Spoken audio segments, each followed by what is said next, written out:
Good morning. I ask if you have a Bible, you would open it up to 2 Samuel chapter 11. That's going to be kind of our cornerstone section this morning as we talk about a subject that I know is a little uncomfortable. We'll get into that in just a second. But 2 Samuel chapter 11 is where I want us to focus our time here this morning. Every single time I get up here, I always say how great it is to see everybody. I always mean that. I always obviously mean that. It's great to be with other Christians, be with other people that we know and love. It's especially good this morning because we've got some people here with us this morning that mean a lot to me personally, but also mean a lot to everybody here. We've got my Aunt Dee, who just moved in with my parents yesterday, as a matter of fact. And the only thing you need to know about Aunt Dee is that of all my aunts and uncles, she was the one that was most likely to give me and my brothers candy when my parents weren't looking. So if you wonder what she's all about, that's essentially who she is. And also, I don't know if anybody noticed, but Ken snuck in after Bible class, and he's sitting in the back corner. He's ready for all the hugs. So every hug you can give him, he's ready for it. Which is interesting because I don't know if the hospital knows that you're here. So maybe we shouldn't live stream this. I'm sure it's obviously valid at some point, but I'm glad to hear you. And also we have a brand new sister. I hope I'm not stepping on anybody's toes with announcing this, but Kaylin Hall was baptized here last night, a little later in the night, and so we have officially a new sister that is joining us with us this morning, and that's probably the best news of all of them, is that she's with us and decided to become a Christian. So we appreciate her and her influence and her example on all of us. If you were with us last week, you know that I announced from the pulpit that today was going to be a lesson on pornography. And as Melina so aptly mentioned to me in the car on the ride home, she said, "Now you're committed." And I said, "You're right, now I am committed." Of course, it's always been up on the back. If you've seen that, if you're with us on Wednesday nights and see that, it's always been there. And I've always known, but to my own discredit, I guess, I've always kind of kicked the can a little farther down the road. I had this sermon lined up for 8 months ago or so. That was right around the time when I heard from one of my friends who preaches in Oklahoma and told me about a really traumatic experience he had, where he said he got up and did a lesson on pornography, and as a result of that, one of the deacons then left. He said that this was an inappropriate subject. It was something that shouldn't be addressed, and also accused this preacher of being 100% obsessed with sex. Of course, he wasn't, but that was the accusation. And so that deacon and his family left, which in a church of 50 people where he's at is a pretty significant chunk of the population.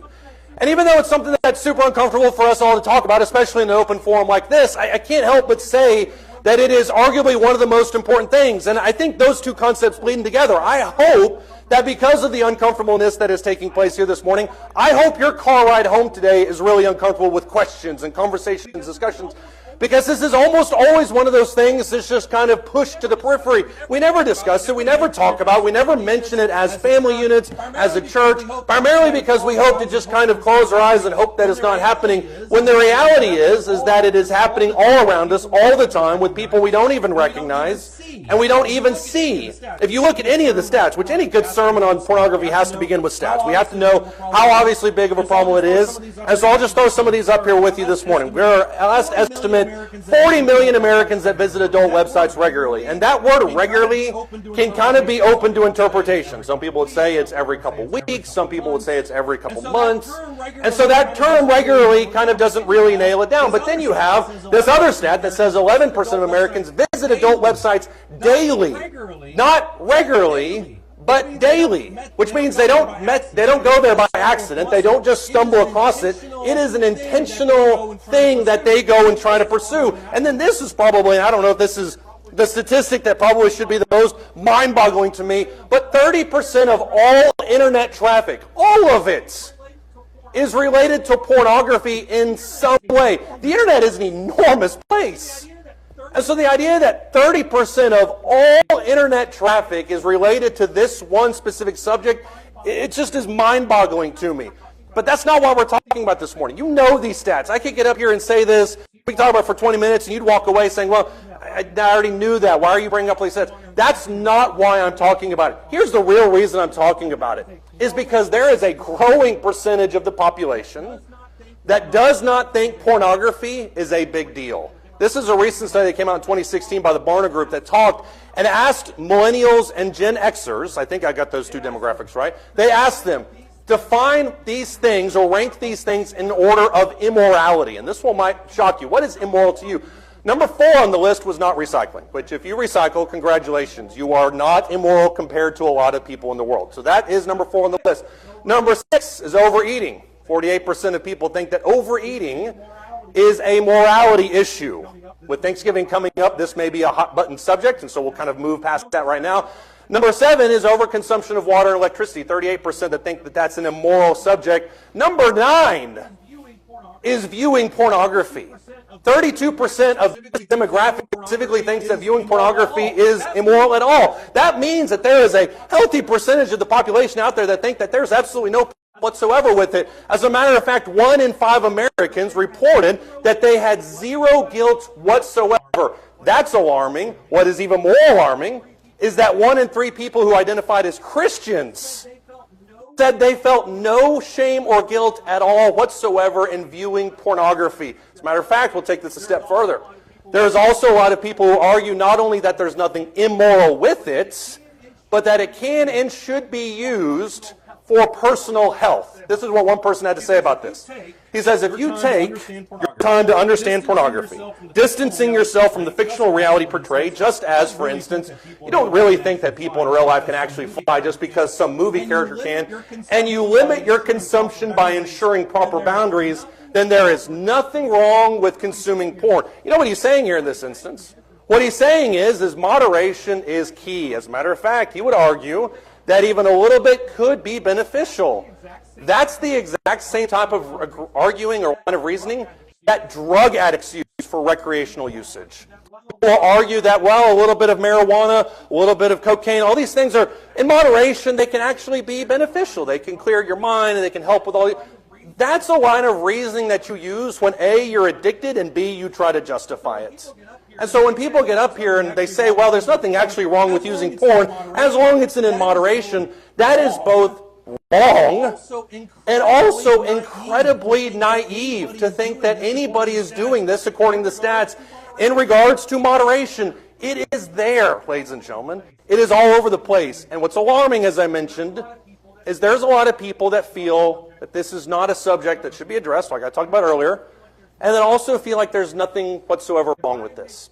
If I make one comment, if I get one thing across this afternoon or this morning, what I want us to get across is this understanding that sexual immorality, including pornography, which is a subset of sexual immorality, will absolutely destroy your life. If you turn your brain off from here on, I'm fine with that. Please don't, because I've got a job to do and we've got another 25, 30 minutes. But if you listen to nothing else, just please understand this concept. I have heard of couples, I've heard of families that have been absolutely devastated by pornography. And even if they're not devastated by pornography, they're absolutely devastated by what pornographic usage leads to. There is now a growing percentage of preachers and churches and Christian couples that are arguing that pornographic usage is grounds for scriptural divorce and remarriage. And there are all sorts of issues that arise with that in terms of mental betrayal and all these different boundaries that people put in. And so when you start to open up the floodgates for a little bit of it, it absolutely destroys your life from that point moving forward. Now you may ask me, Brady, how do you know that it destroys my life? Absolutely. As a matter of fact, you don't know what my life is like, and you don't know the boundaries that I put in my life, and so you may say that about other people, but you can't say that about me. I would ask you humbly to recheck yourself. I know that sexual immorality and pornography specifically destroy your life because it absolutely destroyed David's. Look at 2 Samuel chapter 11. Sexual immorality annihilated David's life in ways that the more I revisit this story, the more I find out about it. 2 Samuel chapter 11, starting verse 1. Listen to what it says here. This is a story that most of us are probably familiar with. It says, it happened in the spring at the time when kings go out to battle, that David sent Joab and his servants with them and all Israel, and they destroyed the sons of Ammon and besieged Rabbah, but David stayed behind at Jerusalem. That's out of character for David. That's a conversation from another time. Verse 2. Now when evening came, David arose from his bed, walked around on the roof of the king's house. That's not abnormal. But from the roof he saw a woman bathing, and the woman was very beautiful in appearance. Verse 3 is the key. David sent and inquired about the woman. And one said, is this not Bathsheba, the daughter of Eliam, the wife of Uriah the Hittite? And David, verse 4, sent messengers and took her. And when she came to him, he lay with her. And when she had purified herself from her uncleanness, which, by the way, is a scriptural marker to note that she wasn't pregnant beforehand. That's how you know this is David's baby. The woman then conceived, verse 5, sent and told David and said, I am pregnant. This is a problem. David has all sorts of issues flowing in his life. You can see in the first 11 chapters that it is victory after victory after victory. David stays behind in Jerusalem, can't sleep, walks around on the roof, and that's where everything starts to unfold. And then as you follow this chapter later, if you look later in chapter 11, David goes to extreme lengths to make sure that Uriah is killed, make sure that Joab is the instrument behind it, because Joab is bloodthirsty anyways. Why not use him? And then lie and try to cover up the tracks every step of the way.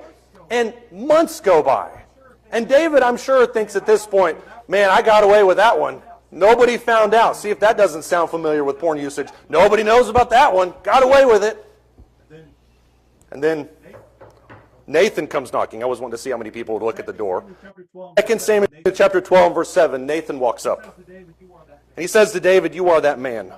Thus says the Lord God of Israel, it is I who anointed you king over Israel, and it is I who delivered you from the hand of Saul. And I also gave you your master's house and your master's wives into your care, and I gave you the house of Israel and Judah. And if that had been too little, I love that phrase, if that had been not enough, if that wasn't sufficient for your lust, your ambition, your desire, guess what? I would have added to you many more things like these. Why then have you despised the word of the Lord by doing evil in his sight? You've struck down Uriah the Hittite with the sword. You have taken his wife to be your wife, and you have killed him with the sword and with the sons of Ammon. Now therefore the sword shall never depart from your house, because you have despised me, and you have taken the wife of Uriah the Hittite to be your wife. Thus says the Lord, verse 11, I will raise up evil against you from your own household. I will even take your wives from before your eyes and give them to your companion, and he will lie with your wives in broad daylight. Verse 12, you did this secretly, but guess what? Nothing really stays secret for very long, does it, David? I will do this thing before all Israel and before under the sun. God tells David, if David hears nothing else about this, besides the fact that his entire world explodes essentially right from that moment forward, what David understands is that thing that took place in secret, that he really had fooled himself into thinking nobody would know, everybody's going to find out about it at some point. And by the way, did you ever think to yourself that maybe when David is taking Bathsheba and doing this whole thing with Uriah the Hittite and Joab, and he's sending messages, did he think really that nobody in his immediate circle raised an eyebrow at it? David thought foolishly that nobody knew about it. And people that engage in this think foolishly that nobody knows about it. Man, the truth has a way of rearing its ugly head when it's least convenient for us. You can make a strong argument that in 2 Samuel chapter 12, every single part of David's life begins to unravel from this point forward. The first 11 chapters, first 10 chapters of David's life, 2 Samuel 1 through 10, is marked by victory after victory after victory. From this point forward, his life is marked by defeat after defeat after defeat. His son Absalom rises up in rebellion to him. Amnon rapes Tamar, his half-sister. That whole thing takes place. He takes the census. He's out there fighting for his very life against Absalom in exile. David's life goes sharply downhill from this. And usually when we think about this sin, we encapsulate it primarily within three different entities. We think of David, we think of Bathsheba, we think of Uriah the Hittite. That's not the only parties that are involved in this. Look in 2 Samuel chapter 11 and verse 3. This is why I said this is, to me, the most important verse of this. 2 Samuel in verse 11, verse 3. David sins, inquires about the woman, and one said, notice this guy who has the guts to stand up to David.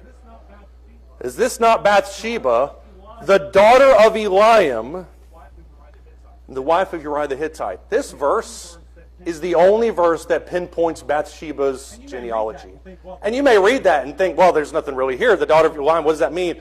When you fast forward to 2 Samuel chapter 23 and verse 34, you find out that Eliam, which is Bathsheba's father, is also one of David's mighty men. So imagine real quick here this situation that unfolds. David not only has an affair with one of his mighty men's wives and then has him killed, he has an affair with one of his mighty men's daughters and then kills his son-in-law. And just when you think this story couldn't get any worse, Eliam is mentioned in 2 Samuel 23 verse 34 as being the son of Ahithophel.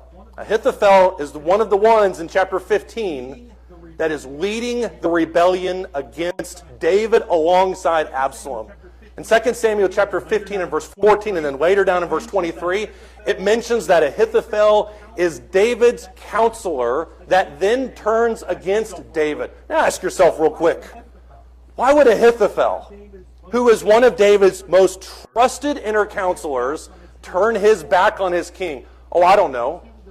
Maybe it's due to the fact that David had an affair with his granddaughter and then killed his grandson-in-law to hide the whole thing.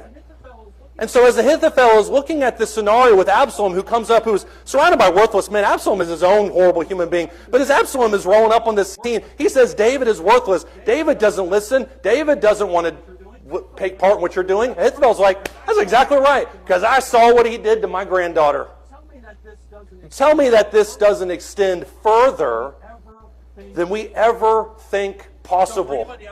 And so for anybody out there that thinks to themselves, well, sexual immorality or pornography, adultery, none of this really has any long-lasting effects. I would argue the opposite. As a matter of fact, I would put good money on the fact that David would give his entire kingdom to go back to this night and not go up on the roof of his house. You can make a strong argument that the biggest casualty in this entire scenario, that just move on me. I had a whole thing up here. Okay, luckily it's all written. Luckily it's all written in Times New Roman, so it's not that big of a deal. I think one of the biggest things that we can pull away from this is the fact that sexual immorality annihilated David's life. But here's the problem with it. The biggest casualty in this entire scenario is the fact that Bathsheba is just collateral damage in this entire thing. When you factor in the fact that Bathsheba comes up to the king, who obviously there's a power dynamic structure there in place, and then she is pregnant with the king's son, but then she also loses that son. The fact that she loses her firstborn child in the way that it takes place, that's devastating to something like her. And that's a part of this whole story that we never highlight, that we never talk about, is what David did specifically to Bathsheba. Here's 2 points for you. They would be up there, but they're not. Number one, David dehumanized Bathsheba. I think we can make that point crystal clear. You see this from 2 Samuel chapter 11, verse 3, whenever David goes up on the roof and asks about this woman, and the one guy that has reason in him says, isn't that Uriah's wife?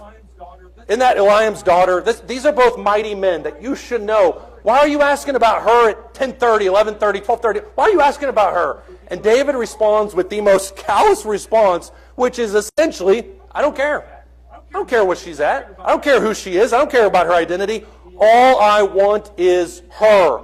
He dehumanized Bathsheba by stripping her identity and taking it down to just a simple face. She wasn't an identity anymore. She was just somebody that could fulfill his sexual pleasure. But here's another aspect of this. I don't know why I'm even clicking anymore. David stole Bathsheba.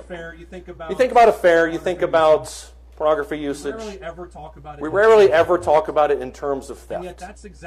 And yet that's exactly how Proverbs identifies this. Proverbs chapter 6, starting in verse 23. Look in this section. Proverbs chapter 6. Starting in verse 23. Proverbs chapter 6, starting in verse 23. This is immediately before that long section, which is probably the second most popular section that discusses adultery and affairs. That's in Proverbs chapter 7. But in Proverbs chapter 6, starting in verse 23, notice the conjunction of these ideas, because the same thought is prevalent in both of them. Proverbs chapter 6 and verse 23. He says, the commandment is a lamp and the teaching is light, and reproofs for discipline are the way of life. Why are they there? Well, to keep you from the evil woman, from the smooth tongue of the adulteress. Don't desire her beauty in your heart. Don't let her capture you with her eyelids. For on account of a harlot, one is reduced to a loaf of bread, and an adulteress hunts for the precious life. Can a man take fire to his bosom and his clothes not be burned? Obviously not. If you think that you're going to get away with it, you're not going to. There's a spoiler alert for you. Verse 28. Can a man walk on hot coals and his feet not be scorched? So is the one who goes into his neighbor's wife. Whoever touches her will not go unpunished. That ends 7 verses on adultery. Look at verse 30. Men don't despise a thief if he steals to satisfy himself when he is hungry, but when he is found, he must repay sevenfold. He must give all of substance to his house. Now he's talking about theft. Verse 32, the one who commits adultery with a woman is lacking sense. He who would destroy himself does it. Wounds and disgrace he will find, and his reproach will not be blotted out. For jealousy enrages a man, and he will not spare in the day of vengeance. He will not accept any ransom, nor will he be satisfied though you give him many gifts. What essentially is the argument that's being made here is, there is nothing you can do to make up for the pain that you cause inside that family. That's the problem that's at place. But then he takes a break from it to talk randomly for 2 or 3 verses about theft. Well, why is that? It's because that's essentially what adultery is. You're stealing from somebody else to take upon yourself. And David's lustful ambition, he neglected Uriah, he neglected Eliam, and he absolutely neglected Bathsheba. He stole her from them for himself. Not only did he steal her from Not only did he steal her for himself, but he very almost likely would have cost her her life. Look at Deuteronomy chapter 22. Deuteronomy chapter 22. Deuteronomy chapter 22. We're in this discussion on law on Sunday mornings about the trial of Jesus, and so very law-oriented right now. Deuteronomy chapter 6 has subjects discussing this very thing. Deuteronomy chapter 6 starting in verse 23.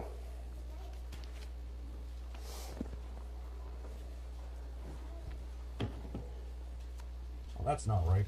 Well, that's not right. This in a long time. I haven't done this in a long time. Maybe it's 16. Maybe it's 16.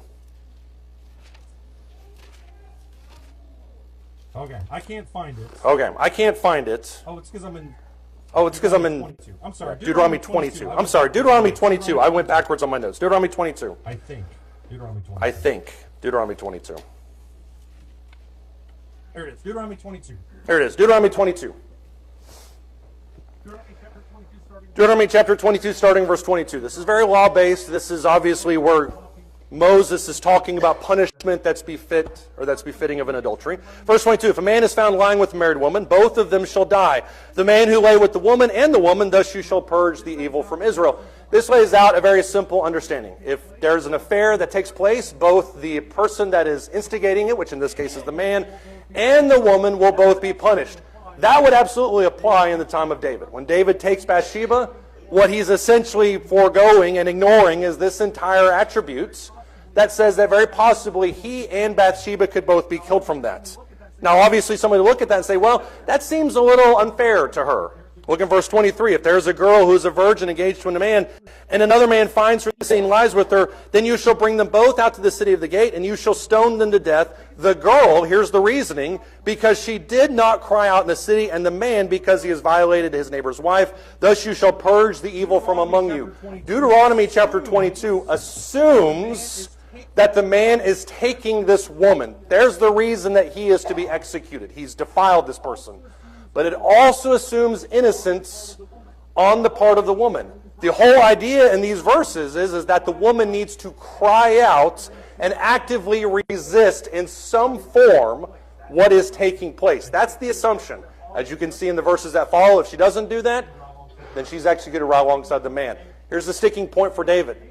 When David takes Bathsheba, obviously there is a power dynamic that is in play. What you never see is Bathsheba crying out. That doesn't mean she didn't, but you never see her crying out. I don't think it really matters. Because let's say that Nathan the prophet, instead of having this beautiful parable that talks about a lamb and talks about all these different things, rolls up and he says, David, you are guilty, you will die. What if David says, she's just as guilty as I am?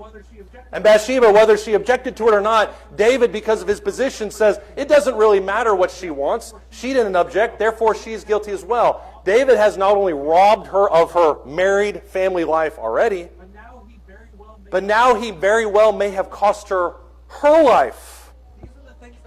These are the things that we don't think about when we consider the lust that sexual immorality brings to us.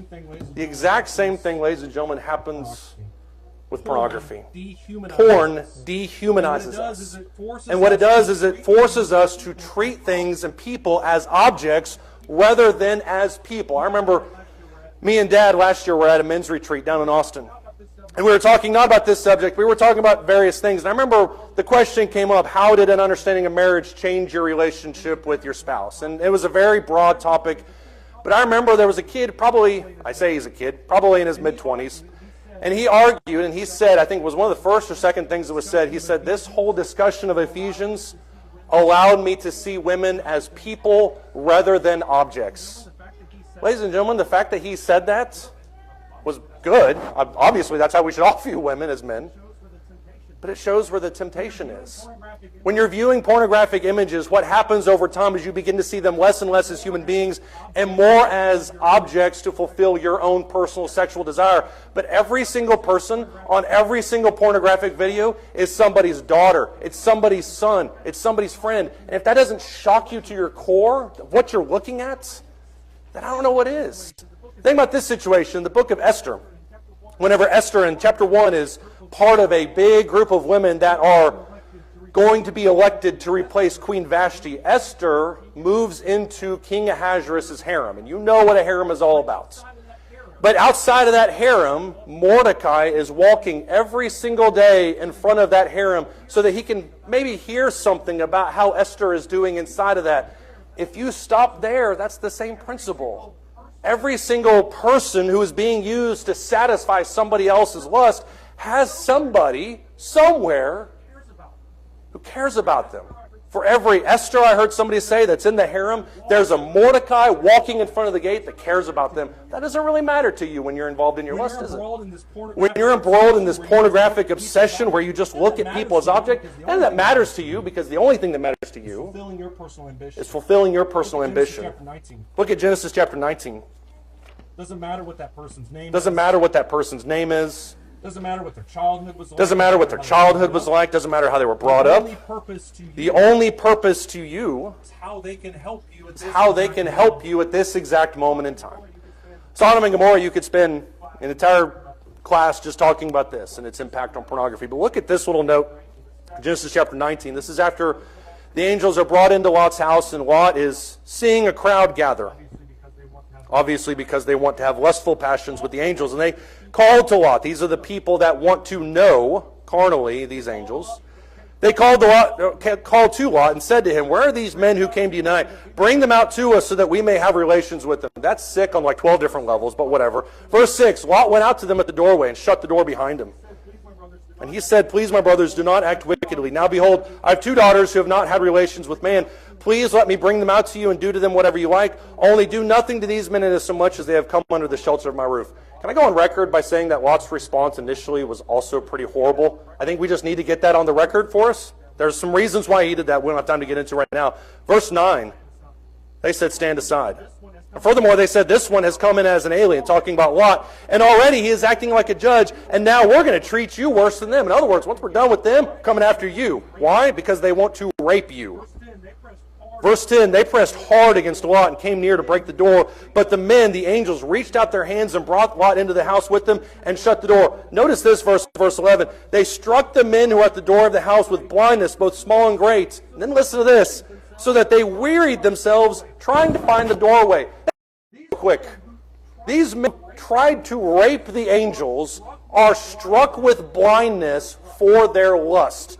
And even after all of them suddenly become blind, they're still trying to get in the door to go after those men. That speaks about lustful rage and lustful ambition to the point that nothing can satisfy apart from fulfillment of that immediate desire.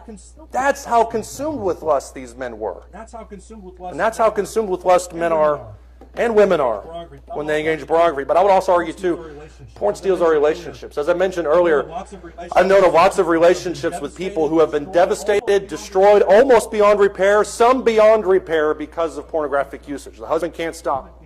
The woman can't stop. Whatever the situation is, it's infiltrated into their house to the point that it's annihilated the trust between these two people. Because that's what it's designed to do. In 1 Corinthians chapter 7, starting in verse 1. 1 Corinthians chapter 7. Paul has a lot to say in this chapter. And most of it is about remaining single. Most of it is about the struggle you have whenever you're married. But listen to what he says in 1 Corinthians, starting in chapter 7, verse 1. He says, "Now concerning the things about which you wrote, it is good for a man not to touch a woman." That's the general principle, as he would state later in verse 9. That's what he agrees with. That's what he thinks. Because of immoralities, verse 2, each man is to have his own wife, and each woman is to have her own husband. The husband, verse 3, must then fulfill his duty to his wife, and likewise the wife also to her husband. Verse 4, the wife does not have authority over her own body, but the husband does. Likewise also the husband does not have authority over his own body, but the wife does. Verse 5, stop depriving one another except by agreement for a time, so that you may devote yourselves to prayer and come together again, so that Satan will not tempt you because of your lack of self-control. What Paul is essentially saying in 1 Corinthians chapter 7 is the sexual relationship that exists within marriage is not just there as a blessing for those two people, but is also instrumental in uniting those two people together. Sexual fulfillment is essentially a physical way to express what you already feel on the inside, which is that I'm giving you my mind, my soul, I'm giving you my heart, I'm giving you my time, I'm giving you my life, and I'm also giving you my body. But notice what else he says in verse 5. In verse 5, he says specifically, do not deprive one another, or else Satan may enter the picture and begin to tempt you because of your lack of self-control. There are relationships that begin with one member using pornography. Pornography enters in the picture, and that member, husband or wife, then does not fulfill that relationship to their spouse. And that spouse then is shattered. Because then they think to themselves, not only am I not able to make them happy, I can't satisfy them in this way, I'm useless, they look down on me, and it begins to erode slowly but surely the components of that marriage. And that's why Paul says in 1 Corinthians chapter 7, do not deprive one another. Not because it's necessarily, like a transactional thing, but because the purpose of the sexual relationship is to draw you closer and closer and closer and closer together. And if you are married, pornography will absolutely steal you from your spouse. If you are not married, pornography will steal you from your future spouse. You'll begin to look at all potential mates as being, well, I'm measuring you up against this. I'm measuring you up against what I saw. I'm measuring you up against what I think. And 100 times out of 100, that is always going to fall flat. I mentioned at the beginning of this lesson, the one thing I wanted us to focus on, if we hear nothing else, is the fact that sexual immorality, with the special exception that we're talking about this morning, with the special emphasis, rather, of pornography, will absolutely destroy your life.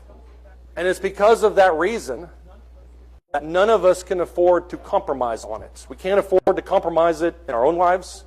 We can't afford to compromise it with our children. It is something that has to be taken care of. When Jesus talks in Matthew chapter 6 about cutting off your hand and plucking out your eye, those are extreme measures. And he talks about them in a sense of not self-mutilation. I don't really think that's Jesus' point, but he's using a hyperbolic example to emphasize the extremes that we need to take. And I have known men and women that have given up smartphones because of it. I've known men and women that have installed blockers on their software, on their computers, to make sure, even if they're still not tempted by it as much as anymore, that temptation does not even creep through the doorway. Because Satan, as Peter talks about 1 Peter chapter 5, verse 8, is looking for that smallest opportunity, that littlest, tiniest foothold that he can get to begin to destroy your marriage from the inside out. And that's why it's something that we can't compromise on. If you've compromised it, I want you to know that this is a no-shame situation. This is not something that if you come forward and admit this sin, that the church will automatically begin whispering behind closed doors. That's not the situation here. This is a very real struggle that a lot of people have an issue with. And even if you don't make it publicly known, that's totally fine. I would encourage you to find somebody that you can lean on that will help you with it, because your soul depends on it. And if we can help as a church, we ask that you come while we stand and sing.